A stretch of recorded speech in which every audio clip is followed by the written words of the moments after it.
Good morning. I'm here at the office writing up some appraisals, and I thought I'd take a minute and do my third video on Nova Scotia real estate. And I just want to go through the process when you decide that you're going to buy a home. Um I made mention of what I thought was the value of a realtor in my last video, and I just kind of I want to walk you through what happens when somebody contacts me to help them find a home. Uh, Number one, I tell people I'm the least high pressure guy you'll ever meet. I'm so busy that if you decide to use me as your realtor, I won't be harassing you or bothering you in any way. I'll just be there to help you when you need me. Uh, but there's the first step that I do when someone says, we're thinking of buying a home. I ask them to send me information as to location, price range, the special features or benefits they're looking for, uh, and then I'll do a search to see what listings meet their criteria. I'll send them out that initial information, the listings that seem to meet the criteria that they're looking for. And then what I'll do on the MLS system, we have a system called Prospector. I can set up your email uh, in that system to automatically send you any new listings. As soon as the agent enters that listing into the MLS system, you will automatically get an email that alerts you to that new listing. So what that does is effectively keep you on top of the market uh, automatically without me having to scrutinize every new listing. So it's a favor to us both, actually. It automatically keeps you posted on the new listings, and I don't have to worry that I've missed something that might be appropriate for your needs. Then once that's set up, yeah, you get the listings. They're sent out automatically.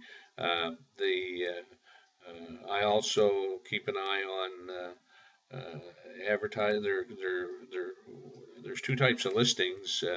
There's of course there's the MLS listing that's in the MLS system on Realtor.ca, and everybody has access to it. But there's also exclusive listings that the brokerage keep in house for a number of reasons. Sometimes that's what the owner wants. Or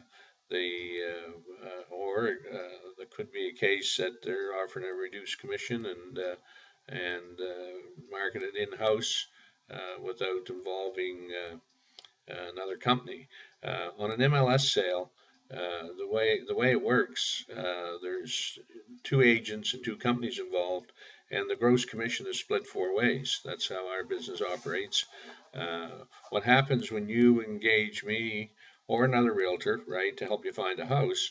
There's actually no money that you pay up front. You do that with the understanding the agent works for you, and when you buy your house through them, they get paid the selling commission, which is paid by the seller.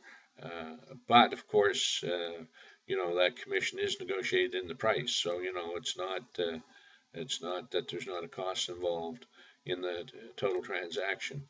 Now, the commission norms are there's quite a few different concepts out there. There's limited service at less commission, right down to someone like Property Guys that is a private sale company. They're not licensed to trade in real estate. They basically charge a seller a flat fee and give them a sign and put the listing on their website, and they can even post it on the MLS site through a realtor by paying the fee. But the service that a buyer's agent offers is all their knowledge, their time. When you see the house you want to look at, they'll make the appointment. They'll go with you.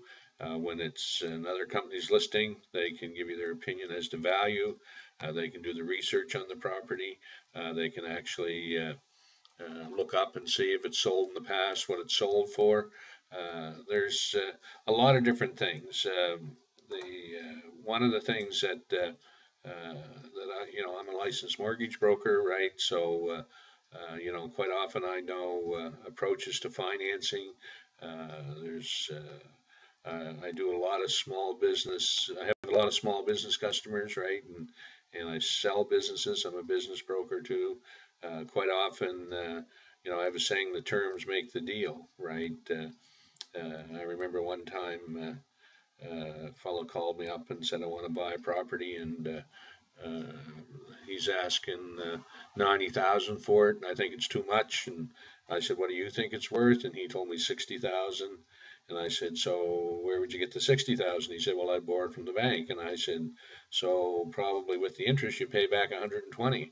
And he said, "Yeah, probably." And I said, "Well," I said, "why don't you offer him 90,000, 10,000 down, 1,000 a month?"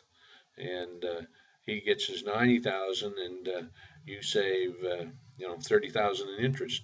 And anyways, that's exactly what he did, and the owner accepted it, and they both ended up with what they wanted, so they were happy. So it's quite often the terms make the deal. Uh, the other things that happen is when you do, we work and we look at property, we narrow it down to the property that you like. Comes time to prepare the offer, that's when advice from the agent can come into play. The things that as I mentioned in my earlier video, you can ask for anything. The oil adjustment is a factor. One of the things that the bank wants to see, they'd like to see a surveyor's certificate. Now, that's not a survey plan to lot. That's a certificate from a surveyor that certifies that the buildings are within the boundaries of the property. That can, in our part of the world, that can be $500 or $600, and sometimes you can cut that in half with title insurance, right? As long as you're sure the buildings are within the boundaries, right? Title insurance will keep the bank happy. Then once you get an accepted offer, our offers have all the normal conditions. It's subject to financing, subject to a building inspection, subject to getting insurance, subject to investigating water and on-site well and septic if that's applicable, subject to whatever condition you want to put in. I sell a lot of properties with acreage, and I'll put in a clause subject to verifying the boundaries. If you are looking at a property with an existing deed, 100 acres, those old deeds can run from the big birch tree to the corner of the brook to the road, and the seller can sell it to you and just deed that property to you. He doesn't have to verify the boundaries. So you have to verify them to your satisfaction. In our part of the world, a survey for 100 acres can cost five to $8,000. So if you can verify the boundaries and just take the property with the existing deed, you can save yourself that cost. One good way to, most surveyors tell me, one of the best, they'll take an established fence as a boundary quite often over, what the deed says, because the old deeds, they really did describe running to this tree to that tree, and chains and links, and they didn't have the instruments that they have today to plot plans, so they basically got out there and chained it off, and if the corner was a big birch tree and someone cut the big birch tree down, you lost your corner. So verifying the boundaries is important. When you get into acreage, I sell a lot of rural property, farms, and I have quite a few customers that have horses, and quite often the actual property is every bit as important as the house that they're buying. And we help them with all those problems. I just went through one transaction, a couple buying it that had one horse, and we started with a purchase price of 244.5. By the time we went through our due diligence, and we discovered issues with the basement, issues with the septic. Uh, the septic issue was everyone expected it to cost 20,000 to repair or replace, and I knew a gentleman that I've dealt with for years, and he gave us a price of 11,000 to put a new septic in. So, that was a $9,000 savings as to what was expected.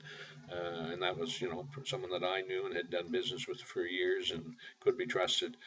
So we ended up at the end of the day, we settled on a purchase price through negotiation of 229,000, and actually both sides were happy. So that just closed, as a matter of fact. So we do have value. Most of my business is repeat. I tell everybody I haven't called anyone to list a house in 20 years because people call me referred by other people that have dealt with me, and I think you'll find most good realtors that's what they depend on is repeat business and referrals from satisfied customers. If you don't have that, you can get pretty hungry in a straight commission job. So, I'm fortunate because I do appraisals and have other revenue streams, but my primary job is selling real estate. I enjoy it. I love dealing with the people and helping them solve the real estate problems. So, I strongly encourage you to engage the services of a realtor. Find someone that you are compatible with and feel you can trust, and let them help you find that perfect home. So that's my broadcast for this morning. I got to get to work and write up some appraisals. So you have a wonderful weekend. So long.